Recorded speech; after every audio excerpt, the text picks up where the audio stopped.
Hello, this is John Bain, and if you're interested in learning more about your family history, your family tree,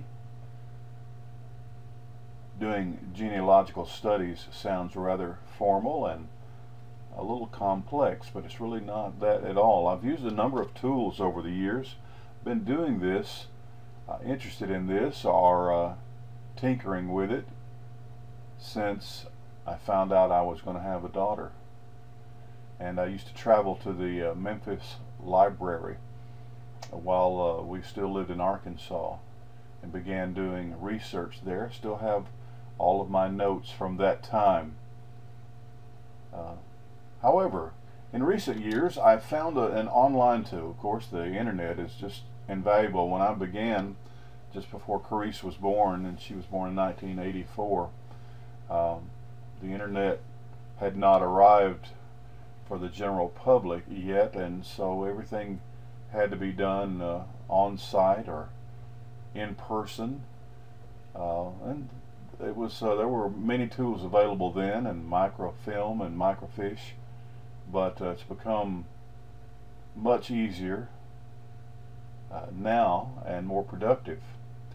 In recent years, as I said, I've used a number of different tools, but in recent years I found, I can't remember how long ago, I found this online tool called FamilySearch. FamilySearch.org. And this is the sign-in page.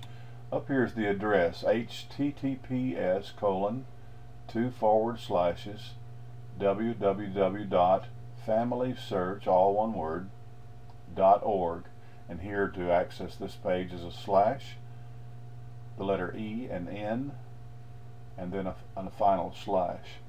I have created a free account. You can do that too. It tells you, of course, obviously here, all you have to do is click here to create a free account. It is absolutely free. There's no charge. And I've had programs that I've used that are driven by desktop applications, programs that I've purchased, installed on my computer and ran them. All of those I enjoy, but it seems those would they did not all have the ability nor the capacity to reach out to so many other people who are also doing the research. Initially, they did not have the option of being able to add new material from verified sources around the world. This program does. You can start just by adding only the little bit of information that you know about your family, and then other people who are related to you or who are researching their families, or other people perhaps who are not related to you, who are perhaps doing research just simply because they enjoy doing that and posting it. You will find your information beginning to grow. Now, all the other additions have to pass your approval, and you have to verify that this is in fact fitting and it does belong in your tree, so to speak. But I created an account. You can do that. It's very easy. Just spend a little time filling out the forms. They don't ask financial information about you, but of course you're going to be entering, and this is a private account that is password protected, but you're going to be entering very personal private information. It's just the nature of genealogical research, and so this is kind of the way it looks. You're kind of getting a snapshot view. I'm going to show you the Bain family tree, or the John Bain family tree, in just a moment. But you can see it is a well-established site, and it is driven, as many of these are, by the Church of Jesus Christ of Latter-day Saints. Because of Mormon theology, they are compelled, and it is in their religious and spiritual interest, to know their family tree, their genealogy. I'm not going to get into that, and there's Mormon theology is not promoted in the site. You'll never be contacted by the church. I'm a Southern Baptist Christian, and I have very little in common with my beliefs and theology and faith to the Church of Jesus Christ of Latter-day Saints. But they are renowned. They have the greatest database. They're renowned for their tools and their interests and their success in genealogical studies, historical studies, family studies. Having said that, I think that's enough of introduction. You can create your own free account. It's been so long since I've created mine, but I doubt that it's changed very much of the process. I probably couldn't answer questions about it if you asked me. But if you want to know more about the site than I just said, or the process, or how to use the site, if I were you, I would just go surf to YouTube and type in FamilySearch.org, or just FamilySearch.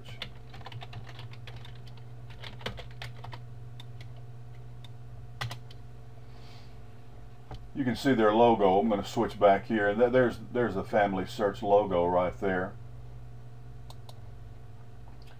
And you can see that it is here. That is a place where you can go. I don't believe I've seen that video. But here is another that I recognize as being a FamilySearch, easily recognizable. Some training videos, FamilySearch indexing. If you see the two words FamilySearch together as one word, more than likely it is about this site. And there's just tons of information, training videos, tutorials. You'd find them all helpful. I have to confess though that, and I probably don't use the tool as powerfully as it can be or could be, because I really didn't study it very much. It is very intuitive, and so you can just kind of click along and follow prompts and feel your way around and find yourself being very successful at discovering a great deal about your family and recording it for others to know, and having other people who perhaps I have never met or may never meet contribute to my research. So I'm going to sign in. I'm just going to click right here. Now I did check a box telling it to keep me signed in, so right then, since I'm on my computer and it's secure, I did instruct it to bypass my username and password for 2 weeks. You can do that. It encourages you not to do that on a non-private or non-secure computer. So if you were at a library or using someone else's computer, you'd not want to do that. But just now, for my purposes, nobody uses this computer except Terry and I. So I'm here, and this is kind of my landing page. It kind of shows you what you've been entering recently, what you've been working on, some old photographs. These are kind of like rabbit trail names or traces, names and people that I've been looking at and looking for, people that we are related to by marriage, and still I'm doing quite a bit of that, tracking that down, spending a lot of time in virtual cemeteries as well as actual cemeteries. So you can see the links I've been clicking on recently and the people I've been looking at in my recent studies. But what I really want to do here is go to the family tree. If you look up in the upper left hand corner, just click on that, and just I'm not going to explain everything about the tool. Just going to kind of give an introduction. And this is my tree. Actually, I started with me. There's a little bit here to the left, and then you can see obviously, and I'll introduce that. All you do is simply start with yourself, and you can put in photos of yourself and the photos. I have a large photographic collection, but right now I haven't even entered all the information that I have from my previous notes. It's something I work on sporadically. I don't work on it every day. I just work on it till I get tired of looking at it. So I started with me. There's John Dennis Bain, and I just, if you click on my name there in this tree, I can look at, of course I am looking at the John Dennis Bain tree here. But what I wanted, this just gives my card.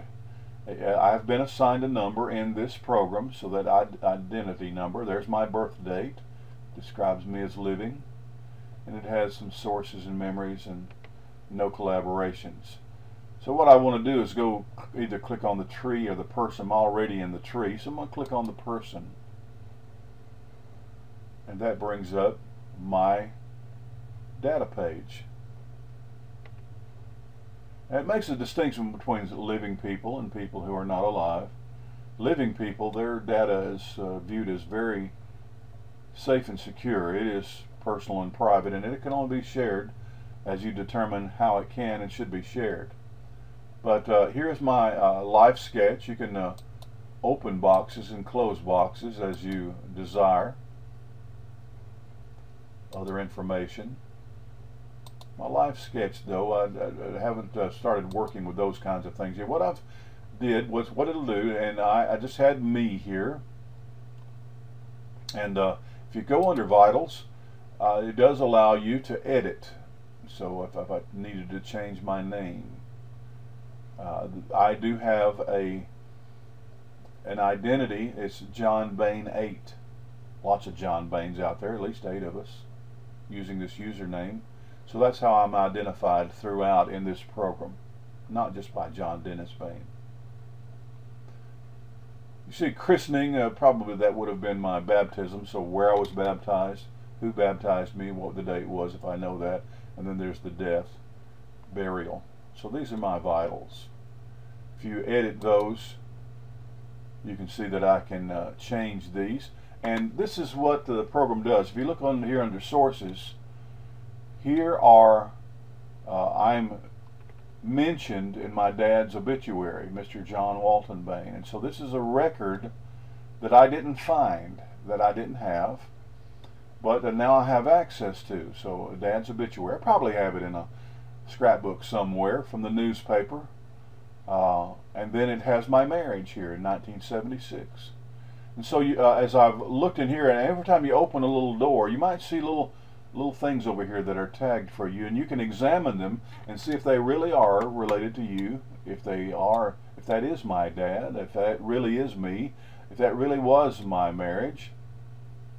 So and then you can see that certificates, death certificates, birth certificates, marriage certificates have been photocopied and are in the system. And sometimes you might open up a field like this one, or a window, and there'd be nothing over here, and sometimes there's just lots of information. It's pulled in, and you can select and see. It has done an algorithmic search for things that the computer thinks are related to me, and both of these are. So you can kind of see as you click on buttons and open things up, it shows you information that exists. Now, so I entered me first. That's where I started, and I just entered as much information as I wanted there. And then it let me add a spouse. Add a spouse is right there. You see that? And so I put Terry Beth Evans Bain. So with women who, in our marriage traditions, I put Terry's maiden name, Evans, there, but her whole name, and then my name. And then I added our 2 children, Tara Carice Bain, and Carice is married to Brian Buell, so that's her full name. And then our son Jonathan. So I added those, and I did the same thing for them. I put their birth dates, where they were born, as much information on, and I chose some photographs of them. Okay.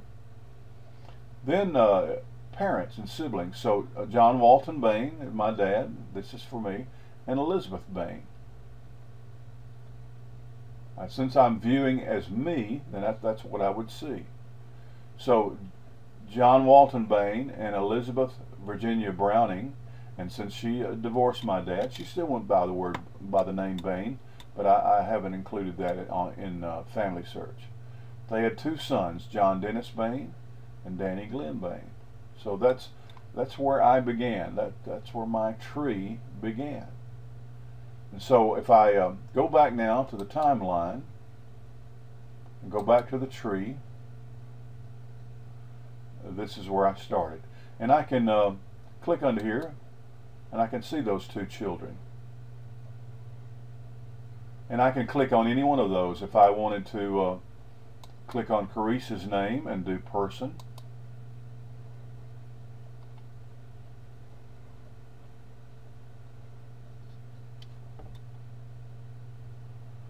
and seeing timelines, but I'm going to go back to details and see I can add a spouse, and I did. There's Brian Buell. And you can see her parents are John Dennis Bain and Terry Beth Evans Bain. Brian and Carisse have Addison Elizabeth Buell and Samantha Avery Buell, and I have pictures of them, recent photos of them. If you want to add a photo, it's very, very easy to do. I would just come up here and click on this. There would be a place here for a photo. Right now there's a photo there. So I could upload it from my computer to here, and then it would post it. So we can see how that's kind of building. I'm going to go back to the tree again. And so you can see I started with me, but then this might be seen actually as the family tree for Jonathan Bain, male progenitors of the family line. But there's our 2 children, and Jonathan is not married at the time, and there's the Carisse, and there's her marriage, and their children. So if Terry and I had another child, if we adopted a child or added another family member, do that just right there. If and when Jonathan marries, put his spouse right there. Alright? So you just simply place your cursor here anywhere on a blank space and just slide it like you were moving a piece of paper. So here is me, and then there's a line coming from my name up to here. And so the information that I entered for my parents appears here. Click under here, and their children show. Now, if I go to my dad's name and click on it and do person, we see that my dad and mom divorced, and he married Helen Ruth Mayfield. But she also was a leg. So this was filled in. I allow this to be filled in automatically, so it doesn't have Helen Ruth Mayfield leg Bain. That was Helen's name. And I have some photos of Helen. I just haven't put that in there yet. There's still lots of places of other family members that I have not. And so they did not have any children, but she had children. So I haven't added those in yet, but still always a lot of work to do. And you can see here in my dad's name that there's his dad and his mom, and he had an older sister, an older brother, Carrie Mae Bain Wallace, and James Howard Bain Sr. So I just kind of have added these along. I've added these photos. So let me go back to the tree again. And also, you see, here's my mother's family, the Brownings. But my grandmother was an Abernathy. So as we go along, and I'm working on Terry's family too.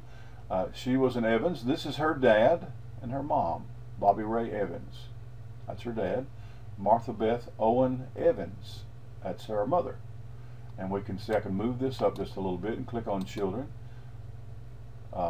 Terry was firstborn, and then she had a sister who died in infancy, Cynthia Ann Evans, Robin Ray Evans Warner Chastain Hopper, and then Joseph Blake Evans, Joey Evans. That's her brothers and sisters.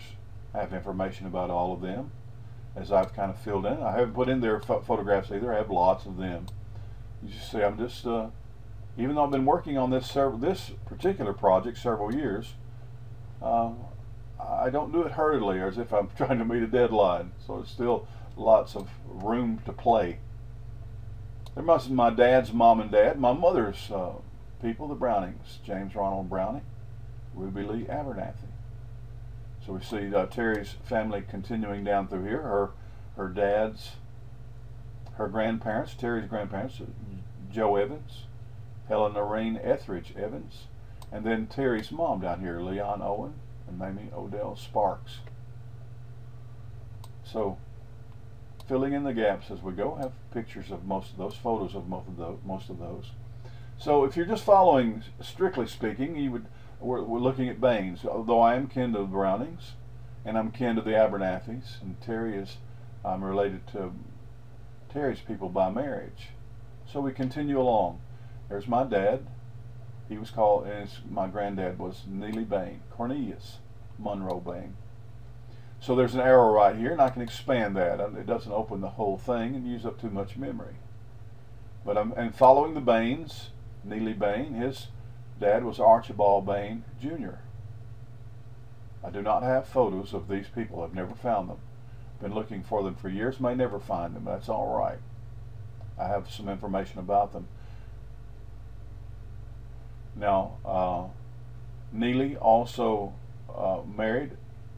This is Avo Bain. She was previously an Elrod, and so she was married to Charlie Elrod until he was killed in an incident back in, I believe, 1922. She had 3 children before she married my grandfather. She was a Hayes. I do have some pictures of the Hayes, her parents, mom and dad. So as these continue to expand, I'm also related to the Elrods. So I have some information about them, and that's building. But my grandfather's first wife was named Ada Green. Ada Green. Now, here is my great-grandfather, Archibald Bain Jr., married Rachel Hallam. He also had a former wife. His first wife passed away.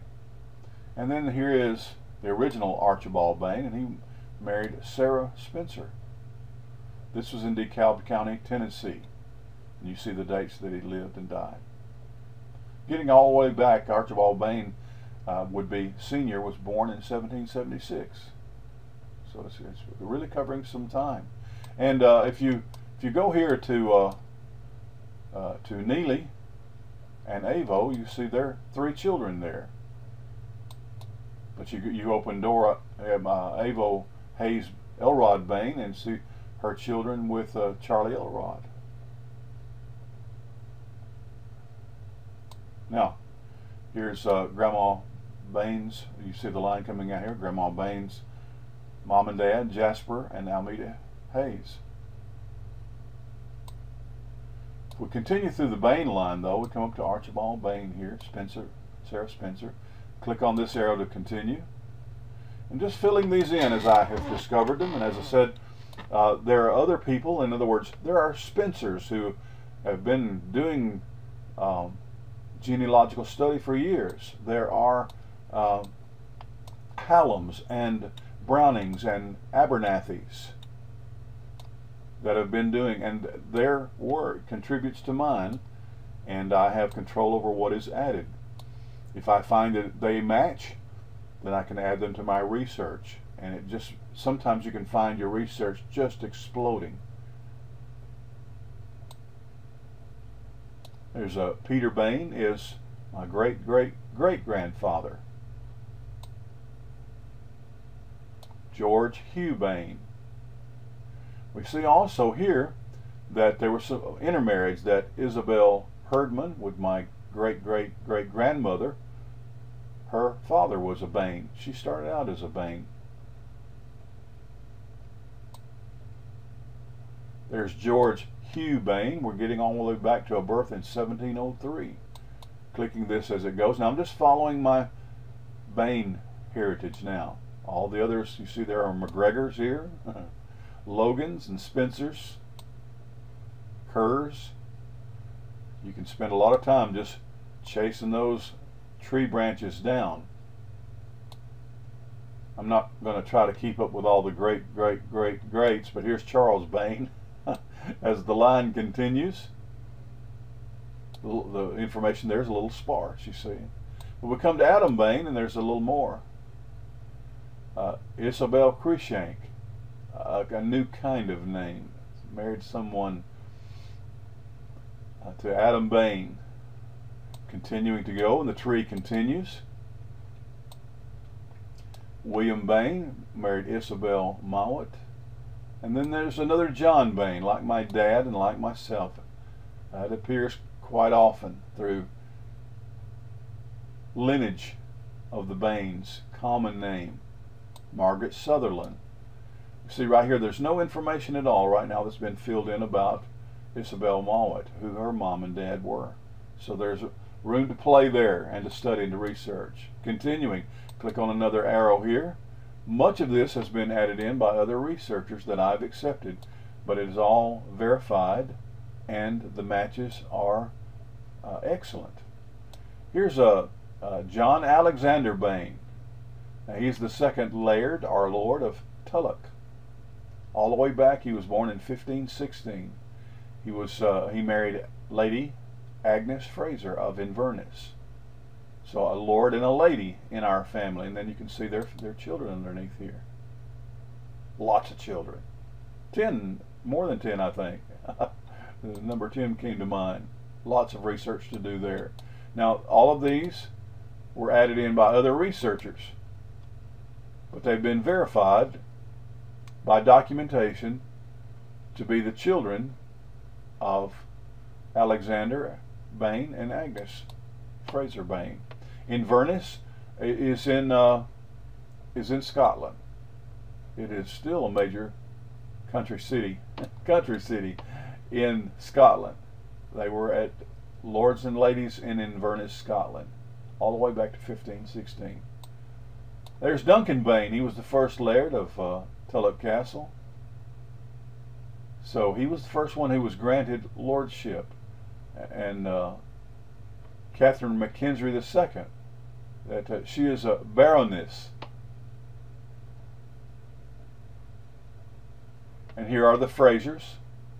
He was 3rd Lord Lovat, and his wife Lady Anna Grant. So lords and ladies still.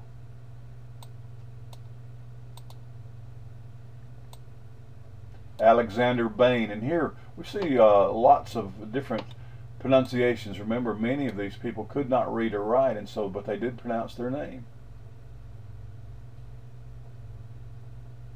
This is like Alexander Bain Jr. and Sr. But we see the name progressing, B-A-I-N, B-A-Y-N, B-A-N-E. And we see the name McKay popping up here, John Bain McKay. Because at a point we're going to see, there's John Bain McKay right there in the lineage and married to Marjorie Thompson. But right here is where the name changed. There's quite a bit of recorded history about how there was a falling out, a family falling out, where John McKay, John Bain McKay, and that was his name, he decided to, he had a falling out with the McKays due to a battle. Quest for land, a dispute over land and heritage and inheritance. So here is where John Bain McKay dropped his family name. Actually, it is Alexander who dropped the name. His father was John Bain McKay, but there was a dispute. It's well documented, and I'm really just beginning to do the research on that. But this is when the McKay clan lost part of their clan. The Bains split off, split away, moved away, relocated, and disassociated themselves with the McKays. The Nielsen clan.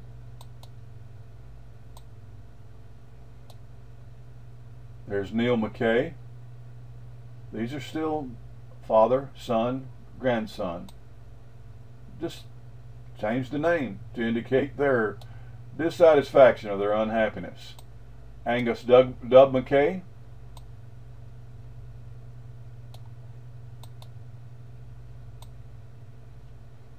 Daniel McKay. And I are Ivor McKay, and you see it's a very abbreviated here. There's Hugh McNeil of the McNeil family through his wife, through marriage. Gilchrist Imar McKay.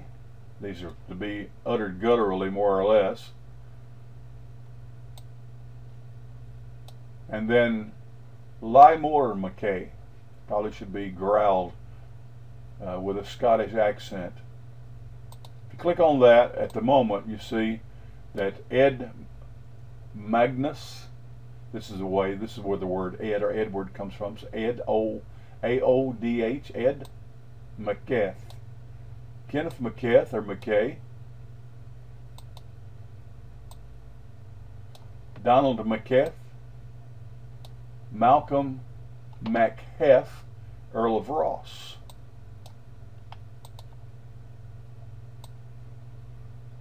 The Earl of Moray, Ed Ethered McKay, and then Ed Mortimer Miriam.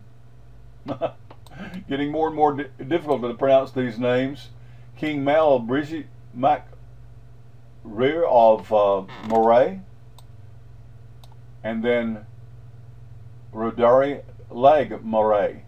We're going back farther than I have now, and some of this is brand new information that's been, and I haven't even seen some of this since I last logged in. This is going back to 905, AD 905. Going back long farther than 30 generations. Hardly pronounceable. He's a king, the king of, let me see,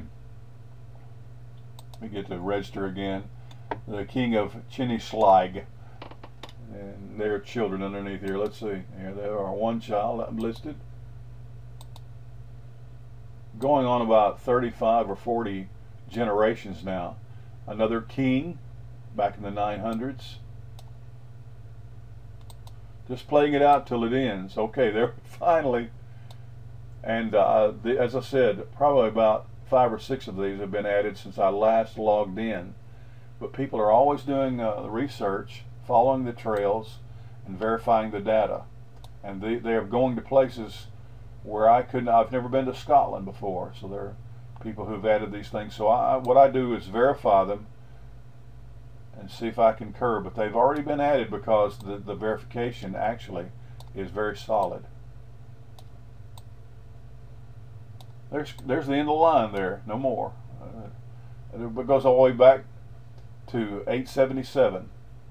877. Don't know who this person is or what their who their wife was. Are there any of their children? So, there is the Bain family tree from my son all the way through me, through probably around 35 or 38 generations. And so there's a lot to be done and a lot to learn, but I enjoy it all, and still working. As you can see, I've gone probably 5 or 6 generations through me, through my own lineage and through my wife's. So it's quite an impressive tool, and I enjoy it, and still learning more and more all the time. My dad, when I was young, I remember him saying that we were Scotch-Irish. Now that is a classification of Scottish and Irish mixed blood that came to America during the early, I would say the mid-1800s. But we are not Scotch-Irish, we're Scottish. We may have married or they're mixed blood of every kind imaginable, but for the most part we're from the Highlands of Scotland and around Inverness in the Tulloch area, and that's where our roots are. Highlanders. I find that very intriguing, very interesting.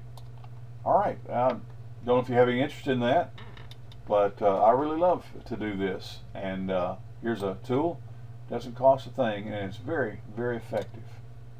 I believe that you would enjoy it.